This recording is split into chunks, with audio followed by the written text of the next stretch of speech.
In 1974, Mel Brooks spent $2.8 million making Young Frankenstein, but one scene almost ruined the whole thing. Somebody bit Maleen Khan's mink wrap while they were shooting, and because of what happened, they had to shoot the same scene 15 times. Everyone in the group was laughing so hard. It cost so much to fix the damage from the fur that Brooks made a choice that shocked everyone. He took it all apart. That video was kept secret for 40 years. People knew this wasn't just a mistake when it finally came to light in 2014. It was the moment when a classic almost turned into a mess. Gene Wilder did not just decide to write a parody one morning. He first did it in the winter of 1973 while living in West Hampton, New York. At 2 p.m. he kept watching old Frankenstein movies every day. He still felt that way after the credits rolled, and so he got a yellow legal pad and started writing the first pages of the music. He was building up the idea of Victor Frankenstein's nervous great-grandson going back to Transylvania to honor the classics instead of laughing at them. Everything was changed by that choice. He didn't want the movie to feel like a joke that makes you laugh, but like those early Universal horror movies. He later said that the first scenes he wrote, especially the one where Dr. Frankenstein and Igor meet at the train stop, didn't change much. It was like the story just fell into his lap, and he had to grab it. After that, real life got in the way. Because loving an idea is not the same as making it into a movie. In 1974, Wilder told Mel Brooks about his dream while he was on the set of Blazing Saddles. Brooks made it official in the craziest way possible. As a sign of his agreement to co-write and direct the movie, he gave Brooks 50 Satani toddlers in cash. Brooks asked Wilder if he had any cash on hand. Wilder pulled out his wallet and gave Brooks the 50-centimeter holes right away. Brooks later talked about it as if it were the first day of their relationship. From then on, the nights were the same. At Wilder's Hotel Bear Bungalow, they would work slowly while enjoying Earl Grey tea and digestive biscuits. They would switch scenes around until the jokes were funny, and the world still felt real. The group also got along well because of chance events like these. And it wasn't just us who liked music. A lot of little things clicked into place. Mike Medavoy, Wilder's publicist, worked with both Marty Feldman and Peter Boal at the same time. While Wilder was working on the story, Medavoy called Brooks and asked if he had a job for all three actors. When Wilder heard that, he saw faces in his head right away. Feldman was great as Igor, and Boal was both scary and soft at the same time, which was important for the monster because it needed to be both dangerous and hurtful. The nuts and bolts of the jokes got even stranger. Making up Boyle took 5 hours every day. Feldman's hump was really just a pregnancy pillow stuffed into his outfit. The pieces that looked wrong turned out to be the right ones. For some reason, the movie seemed to pick its own characters. The biggest fight, though, wasn't over a joke. It had to do with respect. It had to look and move like horror movies from the 1930s, especially James Whale's Frankenstein. This meant it had to be black and white.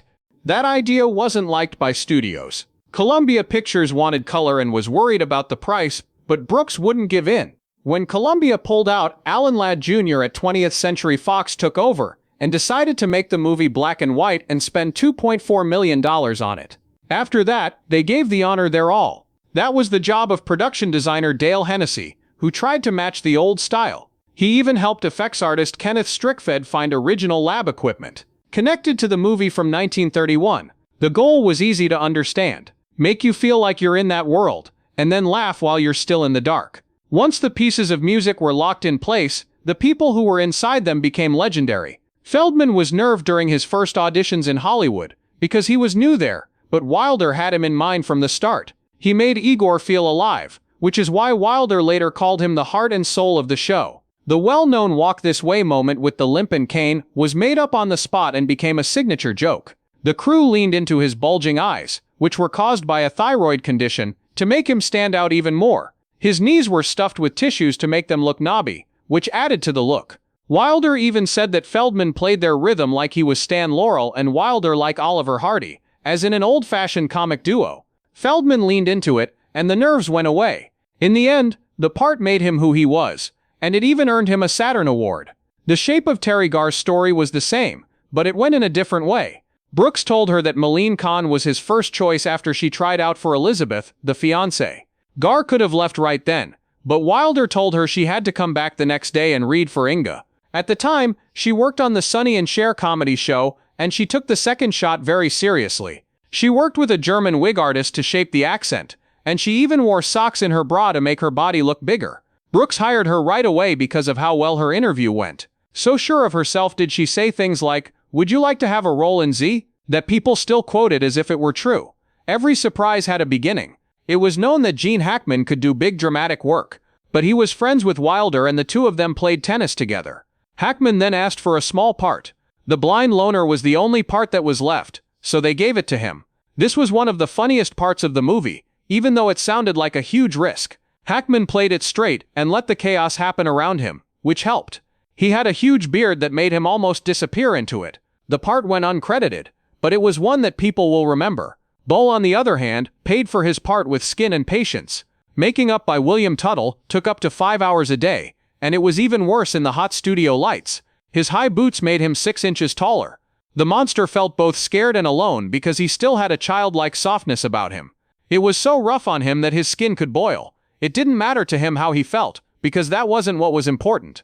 That was the same thought that Cloris Leachman pushed from the other side of the house. Frausser felt like a personified storm. It was funnier because she played her so seriously.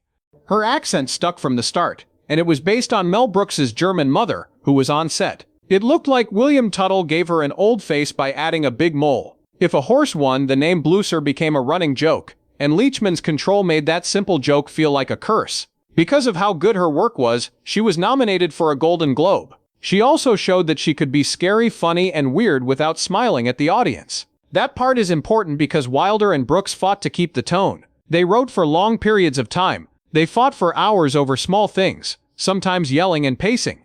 After the fact, Brooks said that they almost got into a fight. Wilder remembered one fight that ended with Brooks storming out the door and calling back 10 minutes later yelling, "Who was that crazy man in your house? You should never let crazy people into your house." It sounds crazy, but it was done for a reason. Every scene was squished together until it worked. That's another reason why the put-in on the Ritz number almost didn't exist. Wilder thought that Dr. Frankenstein should dress up the monster in a top hat and tell stories. Brooks went crazy when he read it. "You and the monster tap danced to Irving Berlin in Top Hat and Tails. Are you crazy?" Wilder fought with a red face for 20 minutes and wouldn't give up. "I finally got Brooks to agree to film it as a test." He said, "If one person says it's silly or stupid, it's out." The scene blew the test. It stayed. Brooks later said, "I have never been so wrong in my life." The number debuted on December 15, 1974, and it is one of the first things people remember because it is so silly, but it still fits into that world. Wilder drew a line that made Brooks think. He didn't want Brooks to be in the movie because he thought Brooks would break the fourth wall and throw off the balance. Wilder had told Brooks, "I don't want to break the fourth wall." Brooks pushed back. "Hold on a second, what am I doing wrong?" Wilder did not make fun of him, he only talked about the fear. "You're not bad, but you break the fourth wall all the time. I think you'll be wearing armor. Open the visor and say hiya, folks." Brooks stayed out, but he still found a way in by doing voice work as Victor Frankenstein and a werewolf. Everything would have been a mess if the look didn't live up to the promise. Brooks insisted on black and white in 1974, even though most movies at the time were in color, and people thought people would not like it. At first, even the photographer Gerald Hirschfeld didn't want to do it, but Brooks wanted the exact mood of the old Universal movies. After that, they pushed the details even more. They used beginning credits, iris outs, wipes, and fades to black that looked like they were from the 1930s. It was like the edit had a time machine built in. John Morris, the composer, made the music sound like it was from that time, going back and forth between scary chords and sweet tunes that sounded like they were from that time. For the lab, they looked for real music. The old electric props had been saved by Kenneth Strickfedden in his garage in Santa Monica for more than 40 years. They were shocked to see that it still worked. He said he would rent it to Brooks for $1,000, but Brooks insisted on paying $12,000. Strickfedden's variable traveling arc was the main attraction. It threw sparks that made it look like the past was still living. Things were already loose and fun on set when Young Frankenstein was being filmed in late 1973. But there was one moment that made everyone go over the edge. Marty Feldman did something that no one saw coming right in the middle of Elizabeth's big entrance into the castle. While acting out the part of Agor, he leaned in and bit the tail of Maline Khan's mink fur wrap. It wasn't planned. It wasn't discussed. It happened right now. A lot of white mink hair flew into the air, and some of it got stuck in Feldman's mouth. He tried to keep going, but he kept having to stop and spit out fur like chewing gum. Maline Khan screamed every time he bit it. When Gene Wilder freaked out, the whole group fell out laughing. No one was able to move. No one could concentrate. That quick scene turned into a mess, and the group had to shoot it almost 15 times, which is more than any other part of the movie. At some point, Mel Brooks had to stop shooting to give everyone time to calm down, because people would not stop laughing. Even though it was so much fun, the scene never made it into the movie. People laughed too early and too loudly when Mel Brooks tested the movie. The response slowed down the spoof and took attention away from what was going to happen next, especially the famous putting on the Ritz scene. Brooks was scared that one crazy joke would ruin all the hard work that had gone into the other jokes. He cut out the whole mink bite and only kept a quick shot of Feldman's weird smile. It was still crazy, but it was quieter. The full footage was kept secret for years and could only be seen in a few behind-the-scenes videos and collections of cutscenes. In retrospect, Gene Wilder said that this one improvised scene slowed down the shoot more than any other part. This showed how fragile even a comedy set can be. That the music wasn't safe was part of what made the moment so shocking. In 1973, Maleen Khan's mink wrap cost $50, which is about $325 now. Feldman broke it, which sent expensive hair flying all over the set. Khan made fun of it later and reminded him that those were real minks, but that things still needed to be fixed and people's jitters had to calm down. It showed how one hasty decision could affect the whole production, with music requiring retakes, clothing repairs, and a tough choice from the director to keep the movie's flow. Gene Wilder himself showed the same conflict between control and instinct. He showed up to the set of Dr. Frankenstein with a thin Hollywood beard that wasn't in the script. At first, Mel Brooks didn't like it. It didn't match the picture he had in his mind. But Wilder was so sure of it that he filmed important scenes twice, once with and once without the beard. After seeing the video, Brooks changed his mind. He wrote later that Gann had never looked better in the part. What began as a quiet argument became one of the things that made the characters unique. Just a small thing that gave the show a touch of charm and classic elegance. The movie kept changing in strange ways because of improvisation. The part of the blind loner played by Gene Hackman was supposed to be short and easy. Hackman still asked if he could try a few things. Suddenly he said something about making espresso, which was a very current joke that didn't make sense in the movie's time. The set burst with laughs. Brooks loved it right away and kept it. After the joke, the scene goes black, almost as if the movie can't handle it. People will always remember that one line, which shows that the funniest thing is sometimes the thing that doesn't fit at all. Some players were free to play, while others were quietly hurt. It took Peter Boal hours every day to cover himself in makeup and become the monster. Putting on makeup took 4 hours because the hot glue and air trapped heat against his skin under the bright studio lights. His face often felt like it was too hot by the end of film days. There were times when it felt like the makeup was melting. For the most dangerous scenes, special effects teams even made him plastic casts to keep him safe. Boal kept going even though it hurt and was tiring. In the end, he made a monster that felt both scary and strangely human. Then there was Marty Feldman again, who made things even more chaotic in smaller ways. The script never called for Igor's hump to move around. Feldman just started moving it from one side of the music to the other between scenes. It was on the left 1 minute and on the right the next. When the crew saw this, they laughed. Brooks and Wilder laughed and liked it. That moving hump turned into a quiet visual joke that honored viewers who paid attention and summed up the show's spirit. Mel Brooks had a lot of crazy music ideas for Young Frankenstein. Some of them could have made the whole movie different in an instant. He is said to have told a joke one day that sounded funny on paper, but could have been dangerous in real life. He said that Frankenstein's monster should sound like Cary Grant when he says his first words. It was the kind of joke that would hit you hard and fast and then make you feel bad right away. Gene Wilder didn't react when he heard it. He helped write it. He was in charge. He also risked his life to protect the tone of the song. He did something smart and quiet. He wrote down the thought as if he really liked it. He hoped Brooks would forget about it though. Brooks did forget about it though. That short piece of music says a lot. Brooks loved funny movies that were on the edge. Wilder wanted the jokes to fit in with the story and not break the mood. When the monster spoke, he didn't want it to turn into a picture right away. He first wanted the monster to feel like a person.